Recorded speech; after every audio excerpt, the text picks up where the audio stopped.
Rajya Sabha TV का ये आपका पसंदीदा प्रोग्राम है गुफ्तगू। मैं हूं इरफान और गुफ्तगू के इस सफ़र का आज है एक बहुत ही अहम पड़ाव जब हम इसके 100वें एपिसोड में कदम रख रहे हैं। आज का ये 100वां एपिसोड एक ख़ास मेहमान के साथ हमारे साथ हैं आज जानी मानी अदाकारा और सांसद जया बच्चन। जानी मानी अभिनेत्री जया भादुड़ी 13 साल की उम्र में पहली बार फिल्मी पर्दे पर आईं। भाभी बीमार है, मुझे सब कुछ करना पड़ा तो क्या हुआ, इसकी फिक्र आप क्यों करेंगी?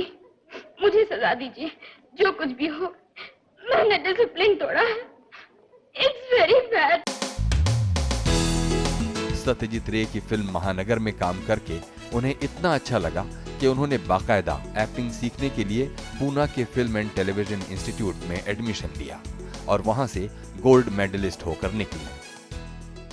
अपने 10 साल के सक्रिय फिल्मी करियर में जया भादुड़ी ने एक से बढ़कर एक शानदार फिल्में की।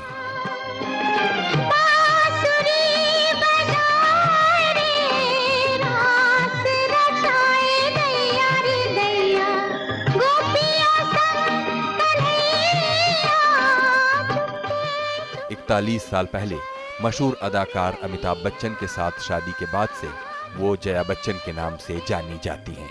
तुम तो जानती हो मैं बड़ा जिद्दी आदमी हूँ। तुमसे शादी करने की ठान ली तो तुम ही से करूंगा। गुड्डी, बावर्ची, परिचय, कोशिश, मिली और चुपके चुपके जैसी फिल्मों में उन्होंने मासूमियत, मामूलीपन और किरदार को जिंदा कर देने की अदाकारी से ऐसा असर पैदा किया कि हर कोई उनमें अपने घर की ही किसी लड़की का अक्स देखने लगा। तो तुम जमींदार की तरह हुक्का लेकर बैठना और मैं तुम्हारे सामने। स्वाभाविक अभिनय का एक बिल्कुल नया मुहावरा जया बच्चन के आने के बाद ही दिखाई दिया।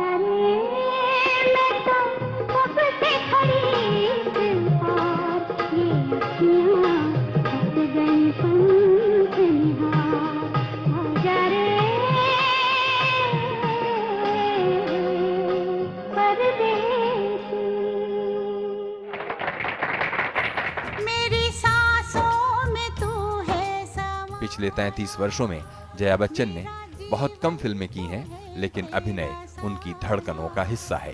तेरी पूजा करूं मैं तो हरदम, ये है तेरे करम, कभी खुशी कभी गम, ना जुदा होंगे हम, कभी खुशी कभी गम।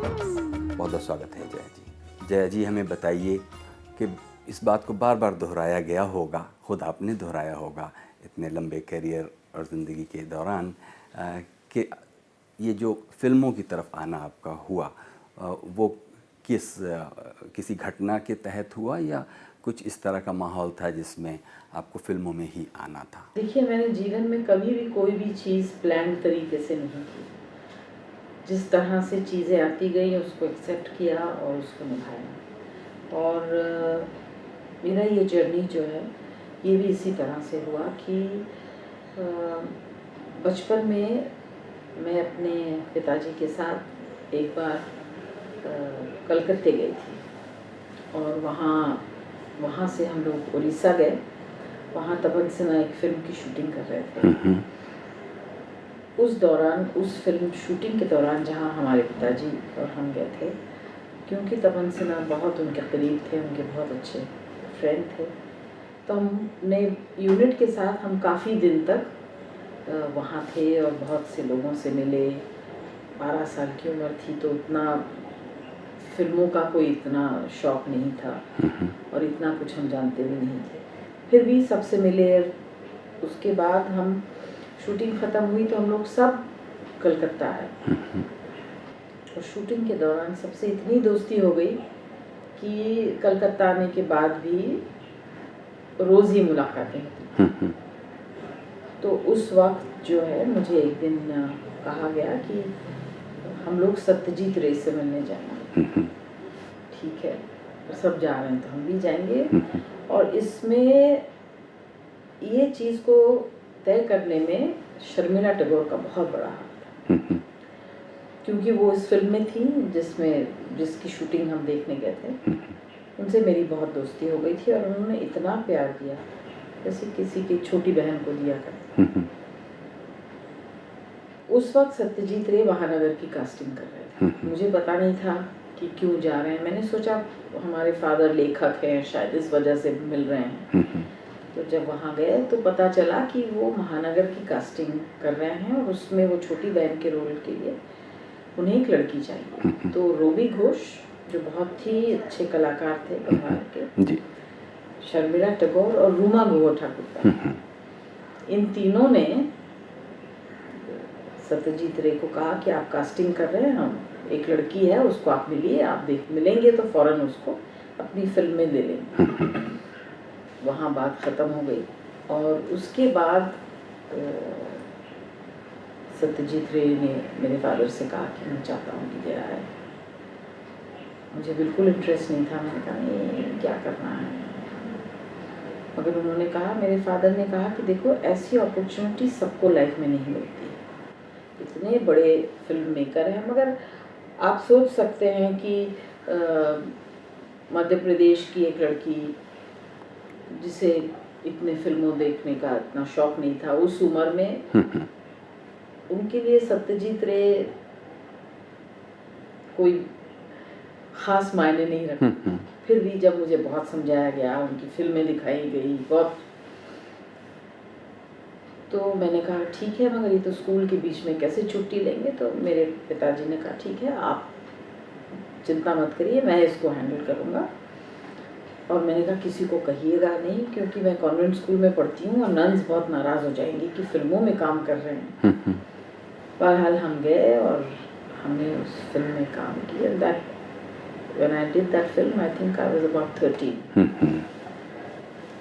तो वो मेरी पहली मुलाकात और फर्स्ट एक्सपीरियंस जो बहुत ही बढ़िया, और I really enjoyed my self. उसके बाद हम वापस आ गए। मैंने सोचा था कि नन्स बहुत नाराज़ हो जाएंगी कॉन्वेंट में, मगर उन लोग वो बहुत खुश थे, they were all very proud of me. So for me that was quite something else. And उसके बाद एक शौक चढ़ गया फिल्म में, फिल्मों को देखते थे। और एक बार मेरे फादर बहुत नाराज़ हो गए, कहने के तुम लोग इतनी उल्टी सीधे फिल्में देखते हो, पैसा वेस्ट करते हो, समझ में नहीं आता ये ऐसे फिल्में क्यों बनाते हैं, अच्छे फिल्म इंस्टीट्यूट है वहाँ ट्रेनिंग लेनी चाहिए, लोग बात कर रहे थे। तो मैंने कहा फिल्म इंस्टीट्यूट, ऐसी भी कोई जगह होती जहाँ एक्टिंग भी सिखाते हैं? तो उन्होंने कहा हाँ बिल्कुल सिखाते हैं। So I was quite surprised. उन दिनों हम लोगों के we had to do 12 classes. तो हमारा बोर्ड एग्जाम हुआ करता था 10th 11th 12। उसमें बोर्ड एग्जाम के बाद छुट्टियां थी। तो एक दिन मेरे फादर ने कहा कि देखो ये ऐड निकला है। तो मैंने कहा मैं अप्लाई करूं। I think I must have been a very adventurous girl by nature.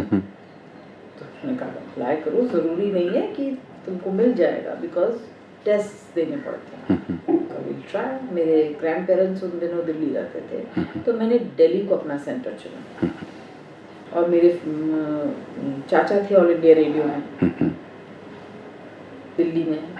He encouraged me a lot. मैंने कहा बहुत अच्छी चीज़ है, तुम अलग चीज़ कर रही हो, देखो ज़रूर पास हो जाओगी। मैंने कहा कि मैंने कुछ प्रिपेयर तो नहीं किया। कहने लगे कि वहाँ जब तुम जाओगी और जब कैमरा स्टार्ट होगा, जो तुम्हारे मन में आया तुम कर दो। तो दो तरह की होती थी, एक तो ऑडिशन होता था और एक टेलीविज़न टेस्ट भी होता था। मुझे याद है कामिनी कौशल थी हमारी वन ऑफ आवर एग्जामिनर्स, मैं दोनों में पास हो गई। दैट वाज क्वाइट स्ट्रेंज, क्योंकि मेरे साथ जो काफ़ी लोग आए थे जो थिएटर करने वाले थे या उनकी कुछ एक्सपीरियंसेस थी, मेरी तो ऐसी कोई एक्सपीरियंस थी नहीं। एनीवे बहरहाल आई गॉट सिलेक्टेड। फिर कॉलेज जाने का वक्त हुआ, तो मेरी बहनों ने कहा कि क्यों कॉलेज जाओगी, कुछ पढ़ाई वगैरह तो होगी नहीं, डिग्री करोगी फिर क्या करोगी, उसके बाद नौकरी करोगी, शादी हो जाएगी, ट्राई समथिंग डिफरेंट। तुम्हें अगर पसंद नहीं आए तुम छुट्टियों में, दिवाली की छुट्टियों में जब आओगी तब कॉलेज ज्वाइन कर लेना। कॉलेज में क्या है, इतने दिन तक तो कुछ पढ़ाई वढ़ाई होती नहीं। सो मैंने सोचा ये बहुत अच्छी बात है, दिस इंटरेस्टिंग। और मुझे एक मौका मिला, मुझे ट्राई करना चाहिए। तो उस वक्त मैं फिल्म इंस्टीट्यूट में गई। I was lucky, I enjoyed my self, it was one of the best times of my life. और मुझे स्कॉलरशिप मिल गया पहले 3 महीने। तो मैंने ये सोचा कि कितने गर्व की बात है कि मैं कुछ अलग करना चाहती हूँ जिसके लिए मेरे माता पिता को पैसे खर्च करने की ज़रूरत नहीं है। मुझे स्कॉलरशिप मिल रहा है, दैट बूस्टेड माई कॉन्फिडेंस। और उसके बाद ये जानना मेरे लिए दिलचस्प है आपके ज़रिए कि सत्यजीत रे के साथ जो आपने तजुर्बा बताया वो, और उसके बाद फिर आप FTII पहुंची। जो चीज़ एक तो ये था कि भाई ठीक है कि जो स्कूल था उसमें भी तारीफ़ें वगैरह मिली, और तारीफ़ किसको नहीं अच्छी लगती, लेकिन ज़ाती तौर पर आपको कौन सी ऐसी चीज़ थी? क्या सिर्फ ये कि आप एक परफॉर्मर हैं और उसको तारीफ़ें मिल रही हैं, या उसमें कुछ अपनी पर्सनालिटी का कोई एक्सटेंशन आप ढूंढ पा रही थी? वो क्या था? देखिए, मैंने कभी भी इसलिए कोई काम नहीं किया कि मुझे इसके लिए तारीफ़ की जाए या तारीफ़ की वजह से मैंने उसको आगे किया हो, ऐसा नहीं। मुझे अच्छा लगा, जो कुछ भी मैंने किया मैंने एंजॉय किया, और इस वजह से मैंने उसी काम को आगे किया। नॉट बिकॉज ऑफ कोर्स लोग तारीफ़ करते हैं, अच्छा तो लगता ही है, मगर that was not the reason for me to carry on. नहीं, एक तरफ तो आप ये कहती हैं कि आप एक बहुत बोल्ड किस्म की लड़की थी, जो कि आप I don't know what you mean by bold, but नहीं adventurous. एडवेंचरस, हाँ, मतलब आपने कहा कि कोई भी फैसला लेने में आप हिम्मत के साथ आगे आ रही हैं, वो एक मैं हमेशा अलग चीज़, हट के चीज़ करने में कभी कतराती नहीं थी। और तब इसकी वजह क्या आपके परिवार में जो पढ़ने लिखने का माहौल था और उससे आपकी जो चेतना निर्मित हो रही थी, उसको कोई उसका कारण आप मानती हैं, या किसी अगर किसी एनेक्डोट से ही इस बात को समझना हो तो मुझे याद नहीं है, मगर माहौल ऐसा होता है कि पढ़ना लिखना जो है वो बहुत आम चीज़ है। वो तो हम ऐसे भी पढ़ लेते थे बचपन में अपने ग्रैंड पेरेंट्स के थ्रू, उसके बाद थोड़े जब बड़े हुए तो अपने पेरेंट्स के थ्रू, और उससे जब बड़े हुए तो अपने टीचर्स के थ्रू। तो पढ़ने लिखने के लिए बहुत एफर्ट नहीं करना पड़ा। और क्योंकि मेरे फादर राइटर थे, जर्नलिस्ट थे, तो हमारे यहाँ रोज़ सुबह उठ के अखबार पढ़ना या न्यूज़ सुनना बहुत ही नॉर्मल चीज़ थी, या कोई नई किताब निकली हो उसको पढ़ना। आज तक हमारी मदर काफ़ी उम्र हो गई है, मगर दोपहर को जब वो सोने जाती हैं या रात को सोने जाती हैं, वो बगैर किताब पढ़े कभी नहीं सोई। यानी हमारे यहाँ ये इस बात को बहुत हम नॉर्मली लिया करते, तो एटमॉस्फेयर ऐसा ही था। और मेरे फादर जो है वो बहुत ब्रॉड माइंडेड इंसान थे, और उन्होंने हमेशा हम तीनों बहनों को अलग चीज़ करने के लिए बहुत ज़्यादा इनकरेज की। प्री से ही एजुकेशन नहीं, education is through life, education is through experience, education is through observation. तो जय जी, अभी एक ब्रेक लेंगे, उसके बाद इसी बातों का सिलसिला आगे जारी रखेंगे। अभी वक्त है एक छोटे से ब्रेक का। ब्रेक के बाद हाजिर होते हैं और बातें जारी रखते हैं जानी मानी अभिनेत्री जया बच्चन के साथ। यंग लोगों को ज़्यादा उम्र दिखा के, बाल को कलर करके काम करवा लेंगे, मगर जिनके बाल वाकई में सफ़ेद हैं उनको वो एक्सेप्ट नहीं। स्वागत है एक बार फिर से प्रोग्राम गुफ्तगू में। आज है हमारे साथ जया बच्चन और आप देख रहे हैं गुफ्तगू का 100वां एपिसोड। जया जी, हम लोगों के यहाँ जो फिल्में बनती हैं और जिन फिल्मों में आपने काम किया, उससे अलग भी एक्टिंग के कुछ स्टैंडर्ड्स आपको विदेश की फिल्मों में भी, हम लोगों की फिल्मों से बाहर भी देखने को मिलते हैं। तो कभी कुछ इस तरह का भी रहा कि अपनी फिल्मों से कोई इस तरह की कमी की जैसी शिकायत कि इस तरह का कोई रोल बनता तो हम भी करते? मुझे ऐसा लगता है कि पहले सिनेमा को आर्ट समझा जाता था, expression of creativity, creative art और व्हाटएवर इट इज। अब जो है इट्स बिकम अ बिजनेस। तो हर एक डिसीजन जो है उस चीज़ को नज़र में रख के, दिमाग में रख के किया जाता है। तो इसकी वजह से हमारे यहाँ स्पेशली हमारे उम्र की जो एक्टर्स हैं उनको मौका नहीं मिलता, बिकॉज पीपल फील कि शायद नहीं लोग देखना चाहेंगे हमको पर्दे पे, उससे शायद कोई कमर्शियल सेंस नहीं बनता, इसलिए जैसे आप कह रहे हैं कि हम लोगों को मौका नहीं मिलता है उस तरह के काम करने का जिसका मन हमें करता है आज के दिन, और जो विदेशों में आज भी किया जाता है। उतने नंबर में नहीं, बहुत कम एक्टर्स हैं विदेश में भी जहाँ हमारी उम्र के एक्टर्स को मौका मिलता है करने के लिए वहाँ, और यहाँ तो बिल्कुल नहीं।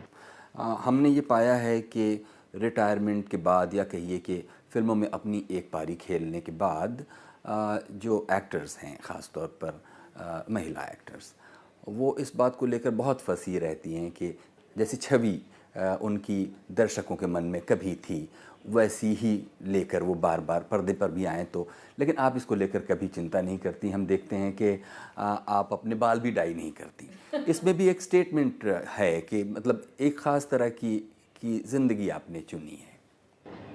हमारे यहाँ बड़ा अजीब सा सिस्टम है कि यंग लोगों को ज़्यादा उम्र दिखा के बाल को कलर करके काम करवा लेंगे, मगर जिनके बाल वाकई में सफ़ेद हैं उनको वो एक्सेप्ट नहीं करेंगे। ये हमारी कमज़ोरी है और हमारी कमी है।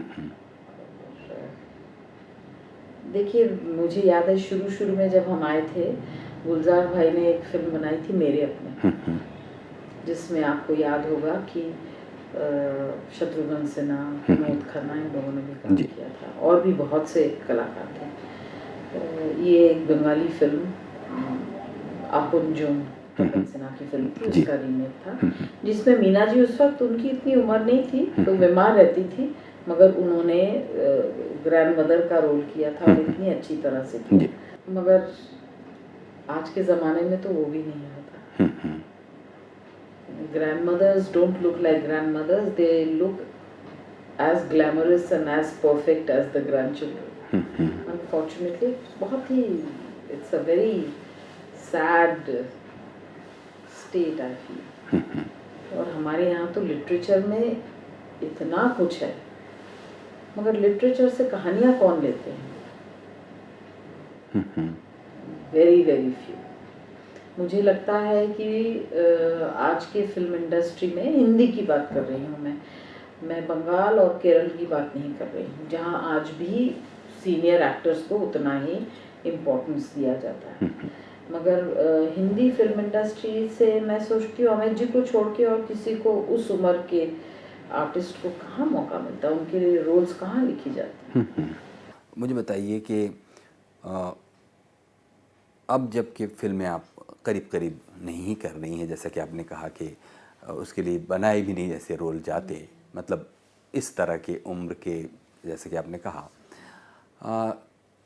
जो कुछ भी ये सफ़र यहाँ तक का रहा, उस पर जब एक बार आप नज़र डालती हैं तो आपको क्या कहने का दिल करता है कि क्या और कुछ मिलना चाहिए था जिसे? देखिए, मैं बहुत फॉर्चुनेट रही कि जिस वक्त मैंने काम शुरू किया और बहुत ही कम समय में मैंने बहुत से अच्छी फिल्में कर ली। मैं सिर्फ अपना रोल या अपने परफॉर्मेंस के बारे में नहीं कहूँगी, फिल्में मेरे लिए बहुत इम्पोर्टेंट थी कि फिल्म अच्छी बने। उसमें चाहे मेरा रोल छोटा हो बड़ा हो, मैंने उसे कैसे किया, मगर मेरे लिए ये मायने बहुत रखती थी कि फिल्म अच्छी हो। तो आई वॉज वेरी लकी कि मुझे बहुत सी अच्छी फिल्में काम करने का मौका मुझे मिला। उसके बाद मैंने काफ़ी दिन तक काम नहीं किया, क्योंकि मुझे जो रोल्स आ रही थी उसमें कोई नयापन नहीं था, वही घिसी पिटी रोल्स जो मैं पहले कर चुकी थी, मुझे उसमें इंटरेस्ट नहीं था। मुझे अपने घर में ज़्यादा इंटरेस्ट लगता था, बच्चे छोटे थे तो ज़्यादा अच्छा लगता था। और मैं ये सोचती हूँ इस एक तरह का मेरा लर्निंग फेज था for later stage of my life. अगर मुझे रोल मिलता तो मैं शायद उस एक्सपीरियंस को यूज़ कर सकती। फिर उसके बाद जब मैंने 1997 में फिर काम किया, I was very lucky again, मुझे ऐसी फिल्में मिली 1084 की माँ, बहुत कम लोगों को इस तरह के रोल्स हमारे उम्र के आर्टिस्ट को मिलती हैं। जो विदेश में रहते क्या वो भक्ति नहीं कर सकते, भगवान पे जल फूल नहीं चढ़ा सकते? माँ तुम नहीं समझोगी, उसमें कोई श्रद्धा नहीं है और ये पूजा घर भी सिर्फ सजावट के लिए है, इंटीरियर डेकोरेशन। तू भी तो जाती है स्वामी जी के पास पार्क स्ट्रीट में। वो अलग बात है। दूसरों का विश्वास ढोंग और अपना सच, ये कौन सी बात हुई तुली? माँ रति भी ऐसे ही करता था, दूसरों के विश्वास का मजाक। I was very happy with Kabhi Khushi Kabhi Gum, not my performance, but happy with the film. I think it was nice, it was a very big success. मगर अच्छा लगता है, वो फिल्म को आप कभी भी देख लें तो अच्छा लगता है। मेरा पति पति सिर्फ पति, परमेश्वर नहीं।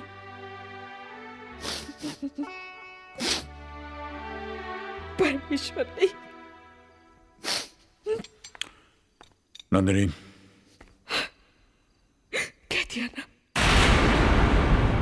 बस कह दिया। क्योंकि उसमें कुछ वैल्यूज थी, अच्छी चीजें थी। उसके बाद कल हो ना हो में तो बहुत छोटा रोल था, मगर द सब्जेक्ट वाज नाइस। कुछ मैंने उसके बाद एक फिल्म बांग्लादेश में की, फिर मैंने ऋतुपर्णा घोष के साथ एक फिल्म की, वो रिलीज ही नहीं हुई। फिर जयब्रत चैटर्जी के साथ एक फिल्म की, वो अच्छी नहीं चली। फिर और एक बंगाली फिल्म की थी देश करके, वो भी उतनी अच्छी नहीं चली, बट सब्जेक्ट्स बहुत अच्छी थी, रोल बहुत अच्छा था। अब आगे देखेंगे। काम करने को तो मन करता है। जी जी हाँ हाँ। मगर मैं ये सोचती हूँ सिर्फ मेरा ही रोल अच्छा हो वो करना चाहिए, उसमें मज़ा नहीं है। जब तक पूरी फिल्म अच्छी नहीं होती, बाकी चीज़ें उसमें अच्छी नहीं होती है, अच्छे ऑथर बैकिंग रोल से मुझे संतुष्टि नहीं। एक फिल्म कलाकार, बेशक वो लीड रोल में है या सपोर्टिंग रोल में है, उसे क्यों इतनी शोहरत से उसका जहन क्यों फिर जाना चाहिए? मतलब कई लोग ऐसे हैं और ये फील्ड ऐसी है, इसे मान लिया गया है कि आप मशहूर हैं तो अब आप एरोगेंट हैं, जबकि एक आर्ट ही तो है। वो शायद उससे ज़्यादा बड़ा काम नहीं है कि एक ने जूता बनाया, एक बढ़ई ने फर्नीचर बनाया, उससे ज़्यादा तो कोई काम नहीं है, वो तो एक परफॉर्मेंस ही तो है।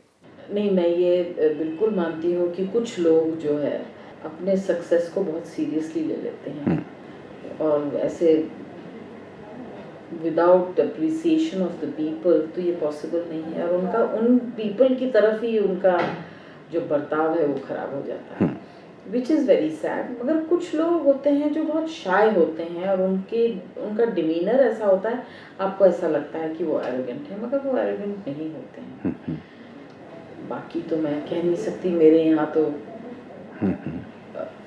इस तरह का माहौल नहीं है। तो नहीं, क्योंकि आप इंडस्ट्री में हैं और आप बहुत तरह के लोगों से मिलती हैं, ख़ास तौर पर अमिताभ बच्चन की पत्नी होने के नाते भी आप इंडस्ट्री के सारे मेन स्ट्रीम के लोगों के साथ आपका 1-to-1 हमारे साथ तो कोई एरोगेंस दिखाएगा नहीं, मुझे तो यहाँ ज़्यादा एरोगेंस लगता है। यहाँ मतलब कहाँ? दिल्ली में। जी जी। वहाँ तो एरोगेंस नहीं है, क्योंकि जो भी मिलता है वो हमेशा being a senior artist, they are always so respectful and so nice. अभी तक मुझे ऐसा मौका नहीं मिला, और अगर कोई एरोगेंट इंसान मुझे मिल जाए तो मैं उसको इग्नोर कर देती हूँ, मैं उसको एक्सेप्ट भी नहीं करती हूँ, ना एक्नॉलेज करती हूँ। अपनी ही की हुई फिल्मों में अगर किसी एक फिल्म का नाम लेना हो, आप गुड्डी का नाम अक्सर लेती हैं, मैंने देखा है आपके पिछली बातचीत में, तो गुड्डी का नाम आप फिर से लेना चाहेंगे? देखिए, being my first film, it is always very very close to my heart.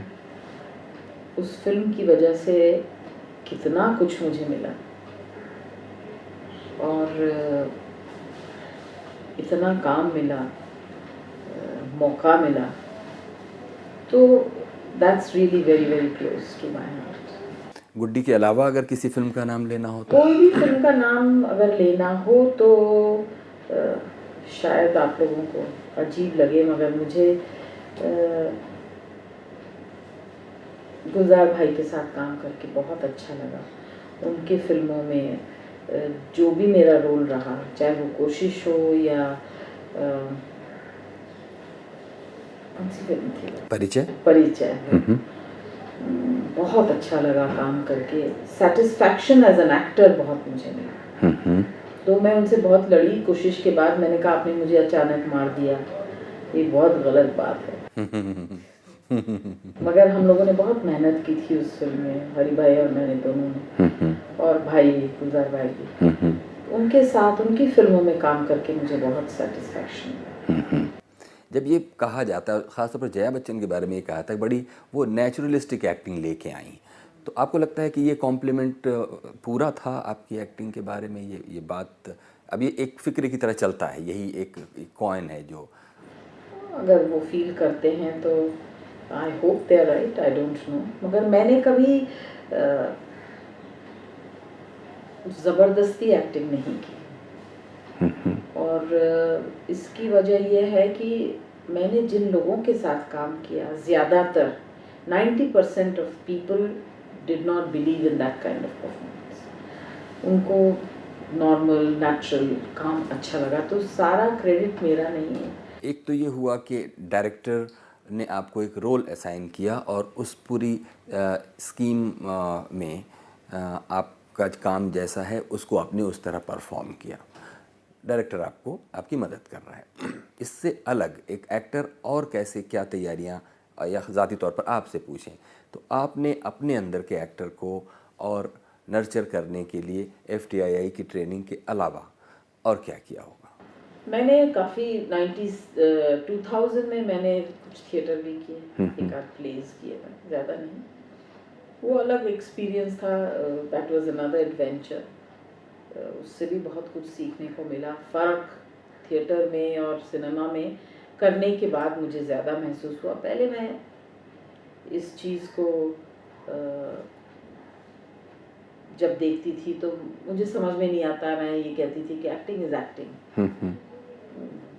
Why should there be a difference. और मुझे याद है कि जब मैं प्ले कर रही थी तो एक दिन अमित जी ने मुझे कहा तुम जो ये रोल बिल्कुल ऐसे ही कर रही हो जैसे कैमरा चल रहा है, थिएटर में थोड़ा प्रोजेक्शन ज़्यादा होता है। तो मुझे याद है मैंने उनसे कहा था कि मुझे इसी तरह की एक्टिंग आती है और मैं तो ऐसे ही करूँगी। अगर बदलना है तो स्टेज बदल जाए, मैं तो नहीं। मगर मैं गलत थी, क्योंकि थिएटर में काम करना और फिल्मों में काम करने में थोड़ा बहुत टेक्निकल प्रॉब्लम्स अलग होती हैं। जहाँ तक परफॉर्मेंस का सवाल है, मैं ये ज़रूरी नहीं मानती हूँ कि आप स्टेज में काम कर रहे हैं तो आपको एग्जैजुरेटेड तरीके से करना चाहिए। एक बिलीफ एक वक्त होता था, मगर I don't think that's true, and I that was not my experience, and that's not how I attended और accepted and acted when I did my place. तो जहाँ तक अपने अंदर के आर्टिस्ट को तैयार करने का सवाल है, मैंने कोई जब भी मैं कोई कहानी सुनती थी, मेरी अब भी आदत यह है कि मैं पढ़ के लाइन सीख नहीं सकती, मैं सुन के सीखती हूँ। तो राइटर उसको पढ़े और फिर मैं लाइन सीख जाती हूँ, मगर अगर मैं पढ़ के रट्टा नहीं लगा सकती। और तो जब मेरा क्या होता था कि जब मुझे कोई कहानी सुनाते थे, 15 मिनट या आधे घंटे के अंदर मैं बोल देती थी कि मैं ये फिल्म करूँगी या नहीं। क्योंकि अगर उस 15 मिनट या 30 मिनट के अंदर मैंने एक कैरेक्टर को अपने दिमाग में अगर एच आउट कर लिया तो फिर मैं वो फिल्म करने के लिए तैयार होती थी, नहीं तो नहीं। और उस वक्त मेरा प्रिपरेशन हो जाता था, पता नहीं कि भाई वो लड़की ऐसी होगी, ऐसे कपड़े पहनेगी, इस तरह चलेगी या इस तरह बात करेगी। और आप जो भी कैरेक्टर कर रहे हैं आप ही कर रहे हैं, कोई दूसरा आके तो कर नहीं रहा है। तो obviously a little bit of you also rubs in your style of acting until unless कोई हिस्टोरिकल कोई रोल करे तो वो बिल्कुल ही अलग हो जाए, पर अदरवाइज कोई ज़्यादा फर्क नहीं होता। जब आप सोचती हैं कि एक्टिंग करते हुए एक तरह का आप व्यस्त रही जब तक आप बहुत ज़्यादा काम करती मैं हमेशा व्यस्त रही, चाहे एक्टिंग करते वक्त या जब एक्टिंग नहीं की तब भी मैंने अपने आप को बहुत बिजी रखा। नहीं, लेकिन अब जब के एक तरह से घर में बहुत सा समय गुजरता होगा, तो कौन सी ऐसी चीज़ें हैं जो डेली ऑक्यूपेशन के अलावा उनकी तरफ जाकर वो काम करने का दिल करता है? देखिए, एक्चुअली इस वक्त मेरे बच्चे बड़े हो गए हैं, उनकी शादियां हो गई हैं, they have their own families, तो वक्त तो होता है मेरे पास। और मैं थोड़ा बहुत कुछ ना कुछ करती रहती हूँ। अभी आजकल थोड़ी व्यस्त हूँ कि मैं एक सीरियल में काम कर रही हूँ, तो उसके प्रिपरेशन में अभी लगी रहती हूँ, राइटर्स के साथ बैठती हूँ। और हम लोग की शूटिंग अभी शुरू नहीं हुई, जब तक पूरी चीज़ से मैं सेटिस्फाइड नहीं हो जाऊँ मैं नहीं शुरू करूँ, तो that will be another experience. असल में सवाल दूसरा था जया जी। सॉरी। नहीं, ठीक है, ये तो एक उसका जवाब हुआ कि आप इन दिनों एक सीरियल में बिजी हैं, लेकिन ऐसे भी दौर आते होंगे जबकि करने को दिन भर में बहुत ज़्यादा कुछ काम नहीं है, तो फिर क्या करती होंगी? नहीं, एक लाइफ है, एक रूटीन है, उसको फॉलो करती हूँ। घर संभालना कोई आसान चीज़ तो है नहीं, तो और मैं थोड़ी फिनिकी भी हूँ, हंसी भी हूँ, तो उसमें भी वक्त लग जाता है। और कुछ ना कुछ करती रहती हूँ क्रिएटिव काम में। आपने इस बात को एक दो बार अभी कहा, और इसके अलावा ये आम फहम धारणा है आपके बारे में कि आप जल्दी नाराज़ हो जाती हैं, आप बहुत फिनीकी हैं और आप चिड़चिड़ी हैं। चिड़चिड़ी तो नहीं। ये क्या है, ये क्यों है, ये मुझे तो बताइए। इसका मैं क्या जवाब दूँ अभी? क्या ये हमेशा से रही कि मतलब? I don't have patience for stupidity. मेरे से अगर आप कोई ऐसी बात करें जिससे मैं कुछ सीख सकूं, या मुझे कोई नॉलेज आप दूसरी तरह का दे, तो बिल्कुल आपको ऐसा महसूस ही नहीं होगा कि ये वही है। पता नहीं चिड़चिड़ी हूँ कि नहीं, फिनिकी ज़रूर हूँ मैं, मगर चिड़चिड़ी नहीं हूँ। नाराज़ इसलिए हो जाती हूँ कि कभी कभी लोग इतनी टाइम वेस्ट करते हैं। ठीक कहती हैं आप, ये बात बहुत नाराज़ करने वाली किसी के लिए भी होगी कि लोग ऐसी बातें करते हैं। I cannot suffer foolishness। ये अब कई बार कह चुकी हैं ये बात जी। लेकिन मुझे ऐसा लगता है कि कहीं इतनी लंबी यात्रा करने के बाद भी कहीं आपके अंदर एक छोटी बच्ची उसी तरह शर्माती है, उसी तरह झिझक उसके अंदर है जैसी कि कभी आप 12-14 साल की उम्र में हुआ करती होंगी। वो एक फ्रोज़न जेस्चर कहीं आप अपने साथ लेकर चल रही हैं। आपने कभी इस पर सोचा? आपको ऐसा लगता है? मुझे लगता है। चलिए, आप ऑब्जर्वर हैं, मैं तो अपने ऊपर नज़र रखती नहीं हूँ, और मैं उस तरह की इंसान भी नहीं हूँ कि मैंने कभी भी लाइफ में कोई चीज़ प्लान की हो। मैं जैसे मैंने आपको शुरू में ही बताया जी, तो मैं कोई भी I'm a more impulsive kind of a person, and I react. Reactionary. My husband calls me that you are a very reactionary person. तो मैं रिएक्ट कर सकती हूँ, तो मुझे पता नहीं उसमें बचपना है या बचपना की बात नहीं है, कोई इमोशन या स्पॉन्टेनियस। तो अगर आप कुछ ऐसी चीज़ करेंगे उसको आप कहेंगे या मेरे सामने करेंगे तो आपको स्पॉन्टेनियस रिस्पॉन्स मिलेगा। प्लान रिस्पॉन्स मेरा रहता भी नहीं है। बहुत सी बार पार्लियामेंट में भी ऐसा होता है कि मैं सोचती हूँ मैं ये बोलूँगी वैसा बोलूँगी, और जब बोलने का वक्त होता है तो पूरा कुछ और हो जाता है। सो आई रिएक्ट मोर जो उस वक्त हुआ, जैसे हुआ उसके ऊपर। मैं बहुत प्लान तरीके से कुछ कर नहीं सकती, मेरी आदत नहीं है, और ना मैं कर पाऊंगी और ना मैं करना चाहती हूँ। देखिए, अगर शुरुआती फिल्मों की बात करें और उसमें जब आपने ये देखा कि हाँ भाई अब इसमें आप प्रूव कर सकती हैं और आप एक एक कदम करके आगे बढ़ रही थी, तब शायद आपको भी ये अंदाज़ा नहीं रहा होगा कि फिल्मों को करते हुए इतनी तरह के काम करने पड़ते हैं, मतलब डांस भी करना होगा उसमें। वो हाँ, तो मुझे याद है कि एक बार मैंने एक फिल्म की थी एक नज़र, इंटरेस्टिंग। जी जी। तो जब कर ली तो वहीदा जी मिली कहीं, कहने लगी जया तुम्हारे लिए नाच करना बहुत ज़रूरी था। मैंने कहा नहीं वहीदा जी, मैं I used to hate every second of it, मगर मुझे करना पड़ा। और आप सोचिए कि उस फिल्म में I had the opportunity to work with Lachhu Maharaj. इतना फॉर्चुनेट बहुत कम इंसान, मगर वो जो बताते हैं उसका मैं 1% भी नहीं कर पाई। तो उस तरह की डांसिंग तो मेरे लिए बहुत मुश्किल था। तो उस बात को मैं कभी भी नहीं भूली हूँ जब वहीदा जी ने मुझे कहा था।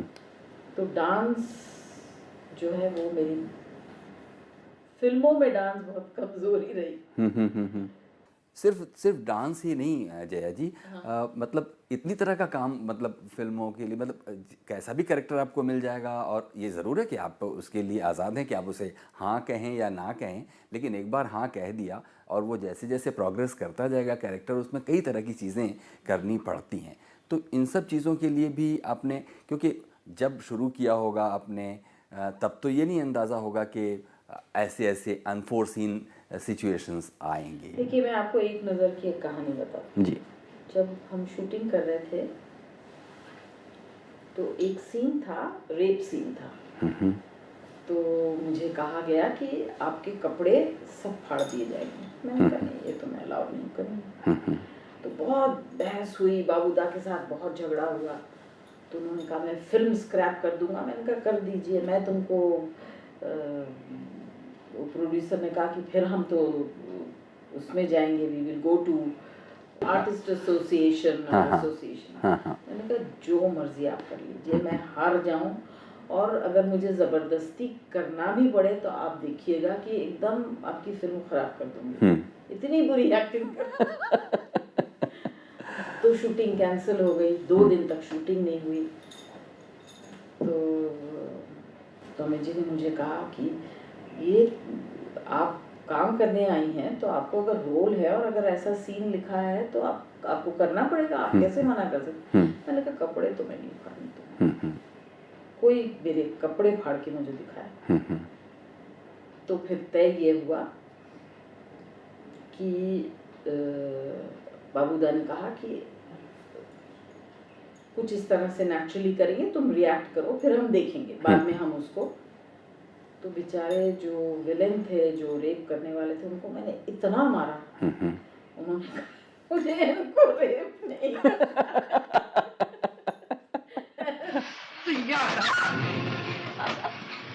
हमने जो कुछ भी आपसे लिया है वापस दो। वो वापस ही करना होता तो वो देखी क्या। छोड़ दे मुझे।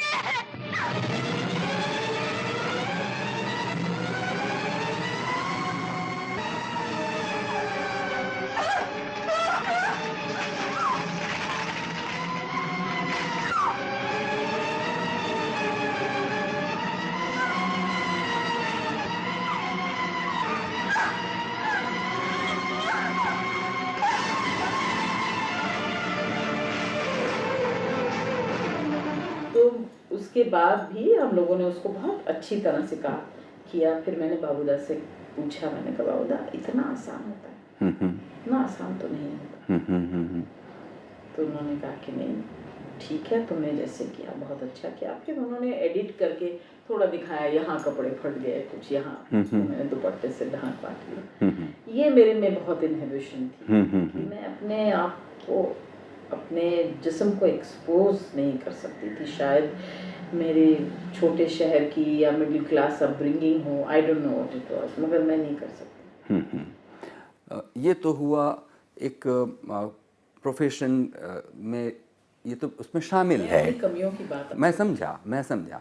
और इसी के साथ ये बात भी जुड़ी हुई है कि इंडस्ट्री में हम ये जानते हैं या सुनते हैं कि औरत होने के नाते ख़ास तौर पर आपको अगर कामयाबी की सीढ़ियाँ चढ़नी हैं तो आपको एक या दूसरा समझौता जैसी चीज़ करनी होती है।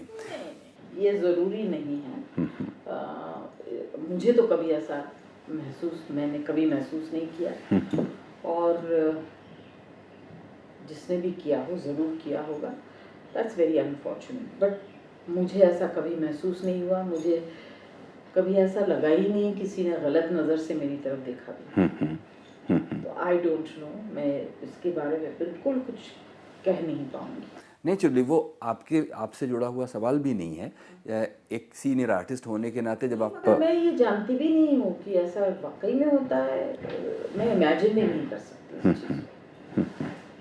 और अगर बहुत अनफॉर्चुनेट है, अगर जिसके साथ भी हुआ होगा, ज़रूर हुआ होगा। हर तरह के लोग होते हैं। जैसा कि आपने दो चीज़ों के बारे में कहा, एक डांस को लेकर, कमी थी, हाँ, और एक एक्सपोजर। इसके अलावा और भी क्या चीज़ें रही होंगी जो या तो बुरी लगी या अच्छी लगी? मतलब कोई ऐसी चीज़ जो बहुत दिल को भाई कि हाँ, इस पेशे में रहते हुए ये करने किया तो बहुत मज़ा आया। नहीं, आमतौर जो भी, जैसे मैंने आपसे कहा, काम किया, कुछ लोगों के साथ काम करने में बहुत अच्छा लगा, बहुत मज़ा आया। कुछ लोगों के साथ ठीक रहा, कोई ख़ास नहीं रहा, बुरा भी नहीं रहा। मैंने कोई ऐसी फिल्म की नहीं जहाँ की मुझे ऐसा लगे कि ये बुरा है या बुरा लग रहा है। जया जी, हमें उम्मीद है कि इस बातचीत में आपको लुत्फ़ आ रहा है। Thank you so much for inviting me. और मैं माफ़ी चाहती हूँ कि बहुत सालों से मेरे पास ये रिक्वेस्ट आप लोग हमेशा करते रहे और मैंने किसी न किसी बहाने उसको टाल दिया, मगर मैंने सोचा कि इस बार नहीं टालना। और गुफ्तगू के लिए ये तो बहुत ही खुशी का मौका है कि इसके 100वें एपिसोड में आप हमारे लिए गेस्ट हैं। जया जी, हमें बताइए कि हिंदुस्तान में पैदा होकर वहाँ पर एक्टिंग करते हुए में हो सकता है, जैसे आपने कुछ इनिबिशंस की बात की और जब आप विदेश में काम कर रही अभिनेत्रियों को देखती हैं तो उसमें ऐसा लगता है कि कुछ ऐसी चीज़ है जो आप वैसा करना चाहती हैं, लेकिन चूंकि हम हिंदुस्तान में पैदा हुए इसलिए वैसा नहीं कर पा रहे हैं। अभी मैं तो विदेश में पैदा नहीं हुई, मैं हिंदुस्तान में पैदा हुई हूँ, यहाँ बड़ी हुई हूँ। यहाँ के संस्कार, यहाँ का कल्चर, मैं और दूसरी तरह से सोच नहीं सकती। वहाँ अगर पैदा होती तो पता नहीं, शायद हो सकता है कि मैं, जैसे कि कुछ लोगों को ये होता है कि अरे ये क्या मुल्क है, ये तो बिल्कुल भीड़ है यहाँ पर और यहाँ पर लोग पिछड़े हैं, इनकी मानसिकता कैसी है।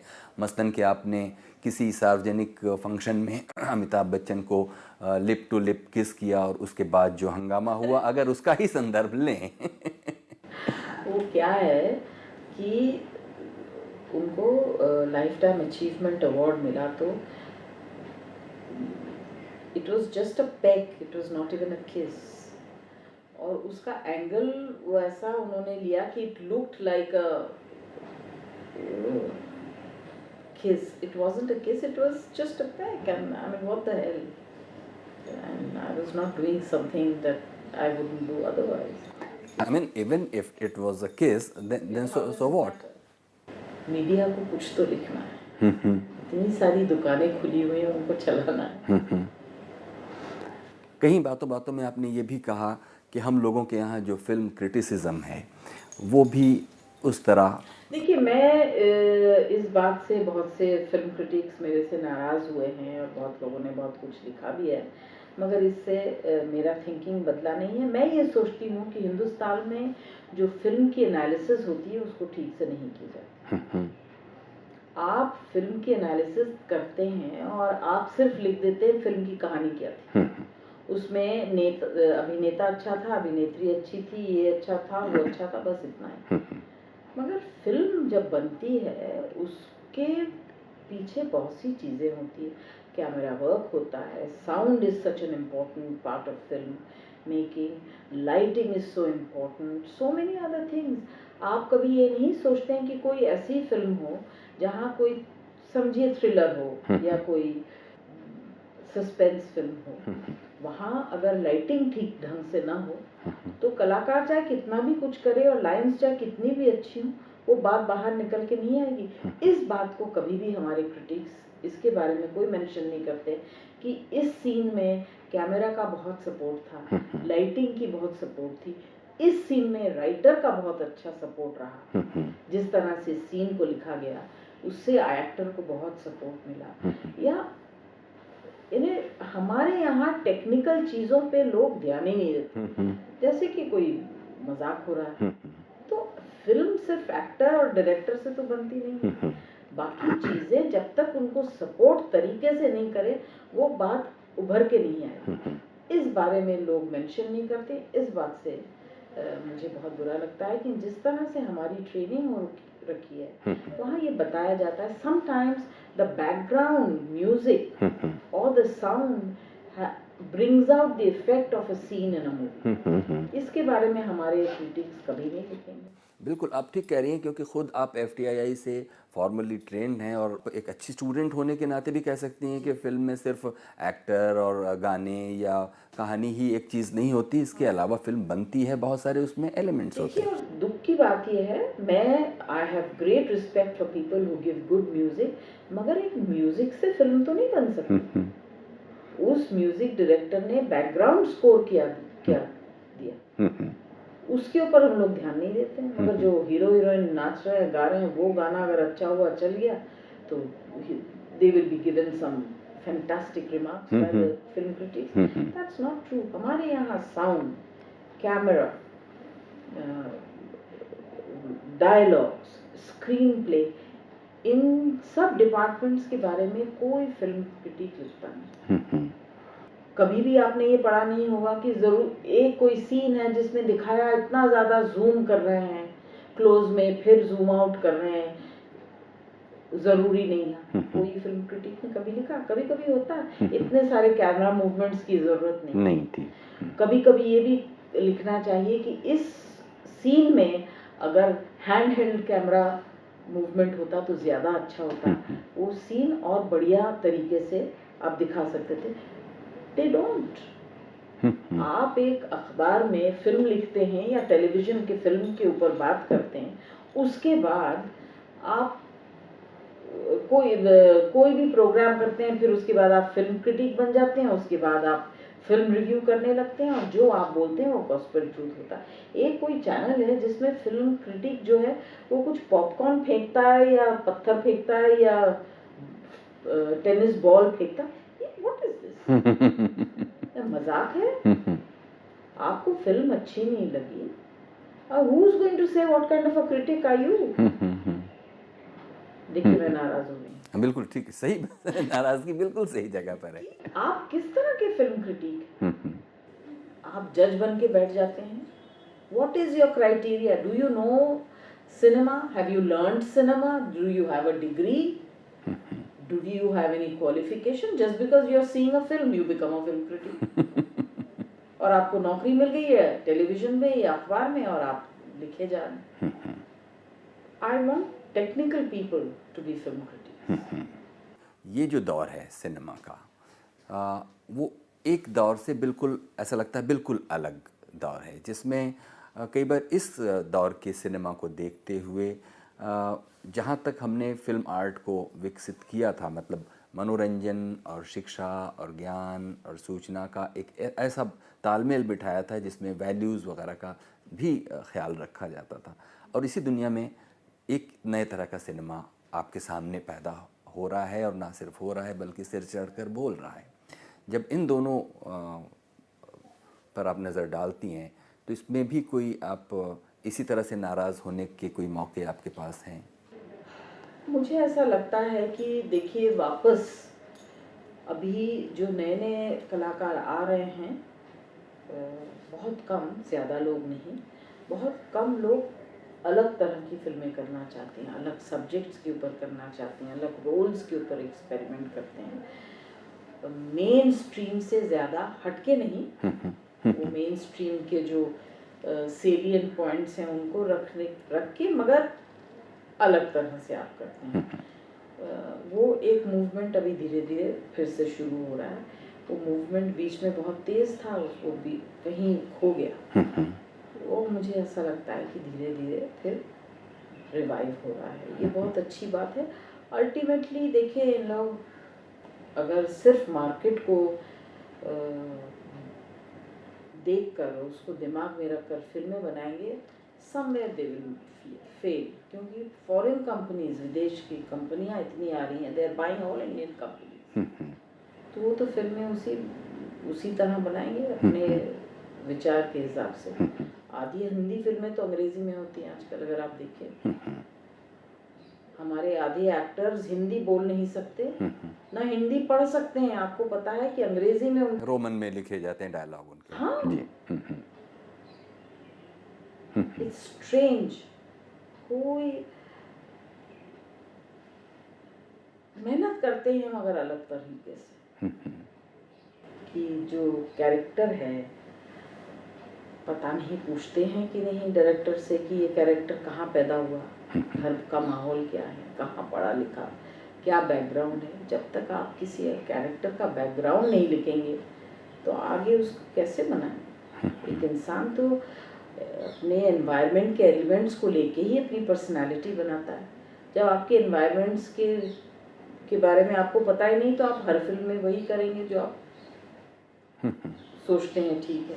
I don't think there is more that one adds to their performance. The performance does not mean you stand in front of the camera and just deliver your lines. और बिल्कुल हम प्रोग्राम के आखिर में पहुंच चुके हैं। जया जी, हमें ये बताइए, जब आप घर से चली थीं और इस शो के लिए राज़ी होकर आईं, और जब यहाँ बैठने के बाद आपको जो एप्रीहेंशंस थे कि हम क्या बातें करेंगे और क्या कुछ भी ऐसा पर्पसफुल हम कर पा रहे हैं? देखिए, मुझे एप्रीहेंशंस तो बिल्कुल नहीं थी। मैं जानती थी कि आप ऐसी कोई चीज़ इस गुफ्तगू में नहीं लाएंगे जो कि ज़रूरी नहीं। That was, but I'm just, this is how I am. I never have apprehension. अगर apprehension होता तो मैं नहीं आती। और मैंने आपको प्रॉमिस कर दिया, मैं आ गई। और अब चूँकि हम प्रोग्राम के बिल्कुल आखिरी हिस्से में हैं, इसलिए हमें ये बताइए कि कोई बातचीत में कोई ऐसी बात जो आपके दिल में है और आप हमसे कहना चाहती हैं और हम उसका सवाल नहीं पूछ रहे हैं। बात करना चाहें तो बहुत लंबी बात हो जाएगी, मगर टाइम इज़ ऑल्सो कंस्ट्रेंट। सो इस वक्त तो इतना ही रहने देते हैं। आगे नेक्स्ट टाइम कभी मौका मिला तो इसके आगे जो बातें हैं। ज़रूर। बहुत बहुत शुक्रिया जया जी, आप हमारे लिए इतना वक्त आपने दिया। गुफ्तगू में आज बस इतना ही। आप थे जानी मानी अदाकारा और सांसद जया बच्चन के साथ। कुछ कहना चाहते हो प्रोग्राम के बारे में तो हमें लिखिए feedback.rstv@gmail.com पर।